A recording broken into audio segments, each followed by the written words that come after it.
Salute to you, man. I love it. I absolutely love when you guys send in updates or you add it to your email how you are elevating your life. That's what matters, guys. Subject: My ex wife lied about a girl's trip, so I served her papers at work. Hey, man. First off, big shout out to you and your channel. I didn't even know channels like this existed until a few weeks ago. A coworker of mine, Derek, started playing one of your videos while we were on lunch break. I was telling him my story, half venting, half just trying to laugh through the pain. And Derek looked at me like, dude, your story sounds like one of those videos I watch. Next thing I know, he's pulling up your YouTube and playing a story that hit so close to home, I thought he snuck my name in it. I was blown away. I subscribed right then and there, and Derek said, bro, you need to send your story in. So here I am. My name's Sam. I'm 35 years old, born and raised in Oklahoma. I used to believe in soulmates, that fairy tale garbage they sell you when you're a kid. I bought all of it, hook, line, and sinker. And the woman who sold it to me, her name was Vanessa. We met at the back of a bookstore. Yeah, for real. Not a bar, not Tinder, not church. A damn bookstore. I was looking at a copy of The Alchemist, trying to act like I was all deep and introspective, and she came up behind me asking if I had ever read anything by Paulo Coelho. We got to talking about books, music, life. I asked her to coffee right there in the store. She said yes. I thought I hit the lottery. We dated for about 2 years. Everything was like a dream. She was sweet, attentive, made me feel like I mattered. We cooked together, traveled, made playlists for each other. It was one of those relationships where people around you say, y'all are perfect together. And I believed it. So after 2 years, I proposed. She cried, said yes, and a few months later, we were married. The first 3 years of our marriage, honestly, they were solid. Like no major red flags. We were trying to have kids, but it wasn't happening. It started getting to us, mostly to her though. We eventually went to a fertility specialist, and that's when we found out she had some issues with her uterus. The doctor told us that even if she did get pregnant, there was a strong chance she wouldn't be able to carry to full term. That broke her. I mean, I was heartbroken too, but Vanessa changed after that. Not overnight, but slowly. She stopped smiling as much. She said things like, I feel like I'm failing as a woman. I kept trying to reassure her, told her I loved her, with or without kids, that we could adopt, that we'd be fine. But her mood kept shifting.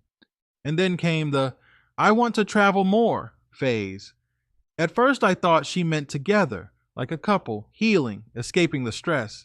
I even suggested we go to Colorado, maybe hit up Napa, do something peaceful. But no, she meant solo trips or girls' trips. Said she needed to find herself, whatever the hell that means. We had a huge fight when she brought up going to Houston, Texas with some girlfriends from college.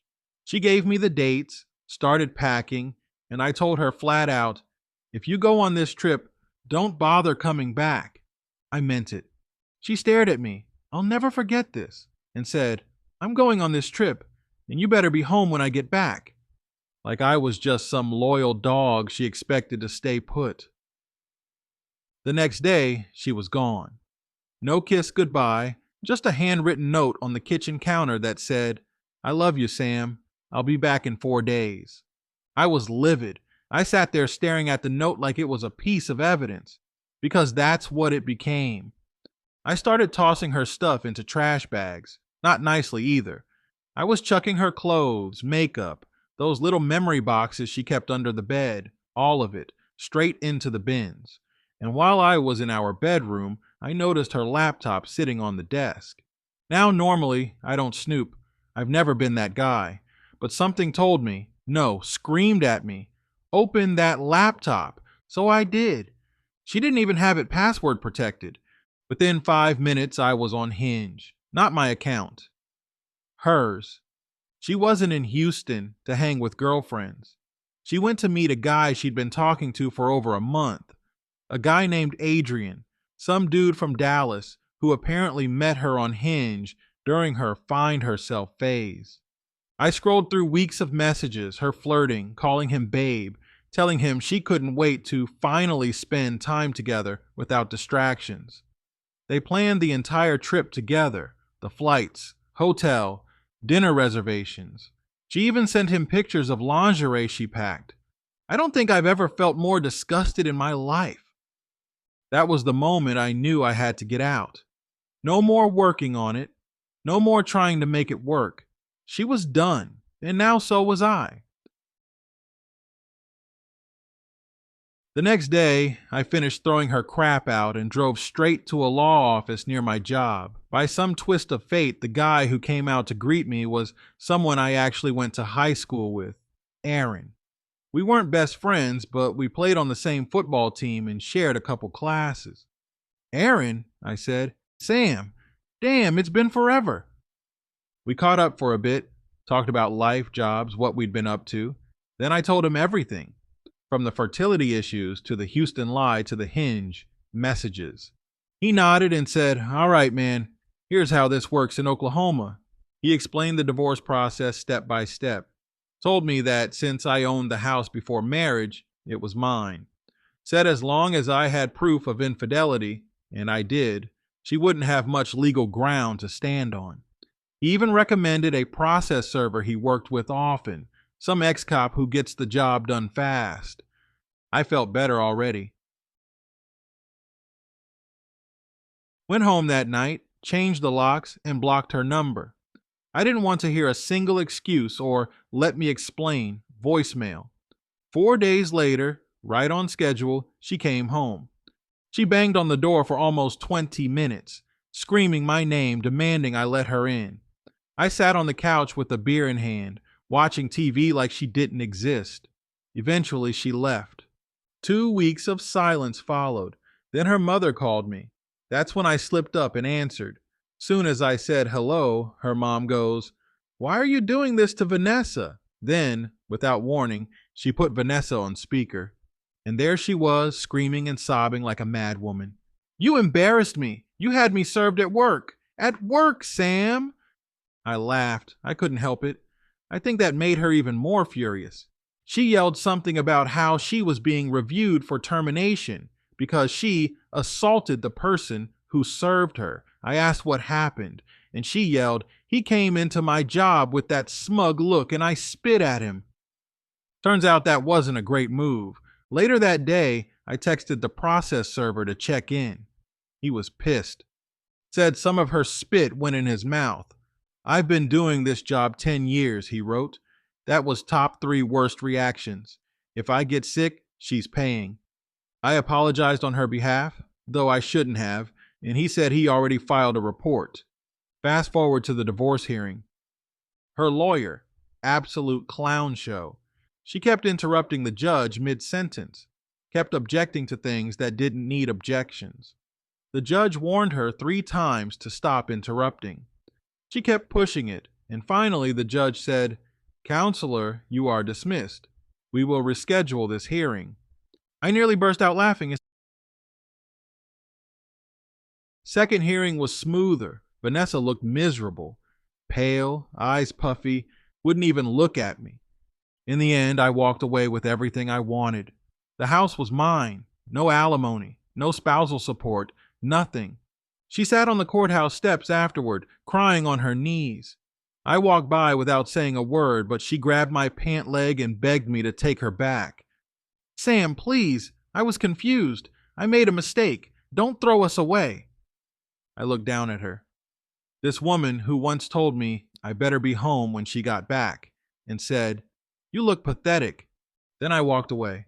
Haven't heard from her since, and I don't care if I ever do.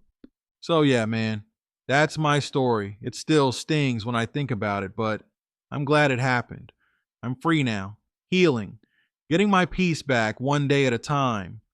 I've reconnected with friends, started working out again, even thinking about starting a business. Life's looking up. Thanks again for your channel. It gave me the push I needed to share this.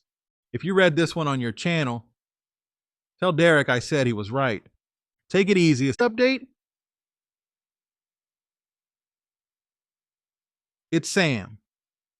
7 major moves I made after kicking my ex to the curb.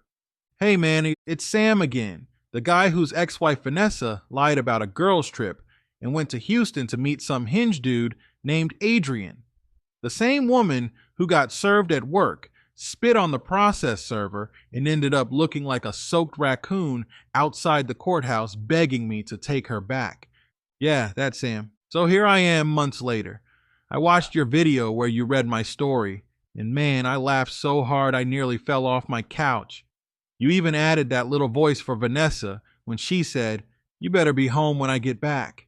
I replayed that part like 5 times. Anyway, I figured I'd give you an update because while the story you read was the collapse, this email is about the rebuild. And let me tell you, life got way better after I walked away from that mess. I'm not going to act like it was easy. It wasn't. The first few weeks felt like I was detoxing from poison, but eventually I stopped waking up with that tight knot in my chest, and I started waking up thinking, all right, let's get after it. So I sat down, wrote out a game plan, and made a promise to myself. I'm going to become the kind of man I wish I was before I met her. The kind of man who doesn't tolerate disrespect, doesn't beg for love, and sure as hell doesn't wait around for someone to find themselves on a lie-filled trip to Texas. Here's how I did it. 7 major moves. No fluff. Just real stuff that changed everything. Step 1. I turned my house into my fortress. After the divorce, the house felt weird. It didn't feel like mine, even though it legally was. Every room had some piece of her energy in it. Her pictures, her scent, her dumb little inspirational quote signs that said love is patient and do all things with kindness. Meanwhile, she was outdoing Adrian with no patience or kindness. So I gutted it, ripped every trace of her out. I sold her furniture, boxed up her leftover clothes, and repainted everything myself. Took me 3 weekends and about 6 trips to Home Depot, but I did it. I turned the guest room into a gym, got a squat rack, adjustable dumbbells, a pull-up bar. The living room became my cave. New TV, new couch, blackout curtains. I even put in some smart lights that change color depending on the mood. And the best part? I sleep like a king now. No more sharing the bed with a woman who used to roll over with her back to me like I was some stranger. That bed is all mine, and it's peaceful. Step 2, I went monk mode. I cut out all distractions, no dating, no hookups, no meaningless texts. I turned my phone into a tool, not a toy. I deleted social media for 3 months. Cold turkey. You don't realize how much noise is in your head until you cut that stuff off. No more scrolling through Instagram, wondering why everyone else looks happy and successful while I'm sitting in my kitchen with divorce papers and microwave popcorn. Instead, I read books, listened to podcasts, started journaling. Every morning, I wrote down 3 things I was grateful for, 2 things I wanted to accomplish that day, and 1 thing I learned from the previous day. That simple practice rewired my brain. I started seeing progress in real time. I wasn't just surviving anymore, I was building. Step 3, I got my money right. Vanessa and I used to share finances, and by share, I mean I paid 90% of everything while she bought scented candles and yoga memberships. So after the divorce, I sat down with a financial advisor, and it was the most humbling, eye-opening meeting of my life. Turns out I was bleeding money in dumb ways, so I fixed it. I canceled every useless subscription, started cooking all my meals instead of eating out, got serious about budgeting. I opened a high-yield savings account and an IRA. I even started investing a percentage of each paycheck into ETFs. Now I have emergency savings, a Roth IRA, a brokerage account, and I'm even looking into buying a rental property in the next year. For the first time in my life, I feel in control of my money, not the other way around. Step 4. I got in the best shape of my life. Listen, I'm not saying I looked bad before, but let's be honest. Marriage made me soft, mentally and physically. I gained a solid 20 pounds, started living in sweatpants, and my diet consisted of leftover pasta and pity cookies. That had to change, so I made a deal with myself. 100 days of discipline. No alcohol, no fast food, no skipping workouts. I followed a basic lifting program, push/pull/legs, and tracked every calorie I ate. The first 2 weeks were brutal, but then something clicked. My energy shot up, my sleep improved, my posture changed, and slowly my body started to look like a guy who doesn't take crap from anyone. People noticed too. Even Derek from work, the same dude who introduced me to your channel, pulled me aside and said, "Bro, you look dangerous now." That's the goal. Step 5. I took up boxing. Look, I'm not trying to become the next Rocky Balboa, but there's something primal and powerful about learning how to throw hands. So I signed up at a local boxing gym. At first, I was winded after 60 seconds on the bag, but now I can go 5 rounds on the mitts, spar with dudes half my age, and not puke afterward. I lost weight, built stamina, and gained something even more important: confidence. Not fake bravado, not let me post a gym selfie confidence. I'm talking about the kind of quiet confidence that comes from knowing I can protect myself. I'm not to be messed with. And let me tell you, women pick up on that, but more on that later. Step 6. I started a side hustle with purpose. So I've always been handy, grew up fixing stuff with my old man. After the divorce, I had all this free time and energy. So I started flipping furniture.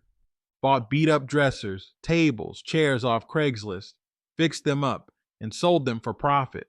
People loved the rustic style, especially the custom finishes I added. My little garage project started turning into real money.